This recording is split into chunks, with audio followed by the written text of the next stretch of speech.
मित्रांनो नमस्कार।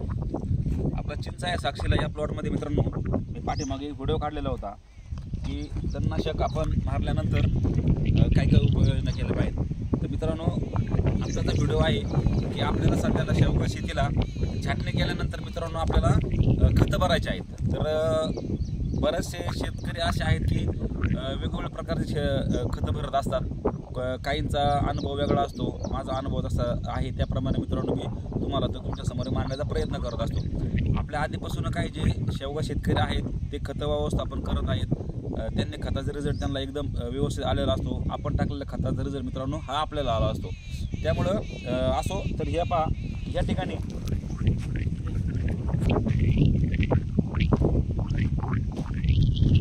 जेवढं मित्रांनो तणनाशक मारलेलं होतं त्याच्यामध्ये मित्रांनो पण पुन्हा काही गवत उगवून आल्यानंतर आता हे मोठं गवत मित्रांनो आपण वेचून साईडला करत आहे, जेणेकरून आपण त्याला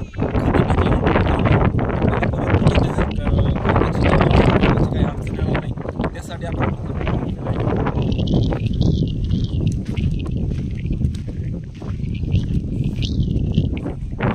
मी तुम्हाला पाठीमागच्या व्हिडिओमध्ये सांगितलं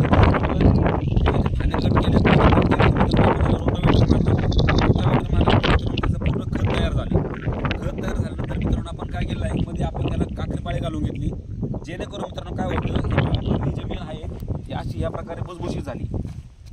त्याच्यामुळे काय होत आहे की आपल्याला झाडाच्या दोन्ही बाजूने मित्रांनो खत घालण्यासाठी आपल्याला आता कसल्या प्रकारे अडचण येणार नाही। तर तुम्ही या ठिकाणी पाहू शकता की हे बघा, हे दाखवतो या ठिकाणी मित्रांनो पुढच्या व्हिडिओमध्ये आता 2 दिवसांनी याला मी खत घालणार आहे। या ठिकाणी मित्रांनो याला मी खत घालणार आहे। या खतामध्ये मित्रांनो मी साधारणपणे काय केलेलं आहे, कोंबड खत पण आणलेलं आहे, शेणखत पण आणलेलं आहे आणि लेंडी खत पण आणलेलं आहे। मित्रांनो हे 3 प्रकारचे मित्रांनो मी खतं झाडाखाली मित्रांनो एकत्र ती डिपोखाली घालून मित्रांनो त्याला आपण व्यवस्थित ठेवलेलं आहे, जेणेकरून आता मित्रांनो आपल्या 2 ते 4 दिवसांमध्ये आपल्याला खतं घालायची आहेत। खतं केव्हा घालायची मित्रांनो, याला एक टाईम असतो।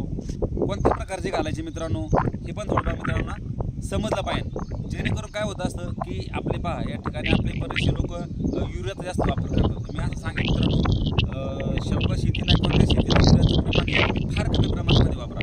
युरिया शक्यतो तुम्ही वापरण्याचा प्रयत्न करूच नका। त्याच्यामुळे काय होत असतं की आपल्या जमिनीमध्ये मित्रांनो जे गांडूळ वगैरे आहे ते बऱ्यापैकी मित्रांनो नष्ट होत असतं आणि जे आपलं जीवन असतं मित्रांनो ते पण बऱ्यापैकी हे नष्ट होत असतात। तर असो या व्हिडिओमध्ये काय तुम्हाला सांगायचा प्रयत्न केला आहे की ज्यावेळेस आपण याची पंजे छाटणी केली, पंजे छाटणी केल्यानंतर आपण याच्यामधून जे फांद्यामध्ये कट केल्या त्याला आपण रोटर मारला, रोटर मारल्यानंतर मित्रांनो आपण त्याला काकरे घातल्या आणि काकरे घातल्या मित्रांनो आपण याला एक 2 ते 3 दिवसानंतर मित्रांनो आपण याला खत घालणार आहे। तर ते कोणतं खत असेल, काय असेल मित्रांनो, किती प्रमाणामध्ये असेल, कोणत्या प्रकारे घालायचं, त्याला माती कशी लावायची हे पुढे 2-3 दिवसांना येणाऱ्या मित्रांनो मी व्हिडिओमध्ये तुम्हाला सांगणार आहे। आपण जर व्हिडिओवरती नवीन असला मित्रांनो चॅनलला सबस्क्राईब करा आणि पुढच्या येणाऱ्या व्हिडिओमध्ये मित्रांनो शेवग्याबद्दल तुम्हाला इतंभूत माहिती मिळून जाईल।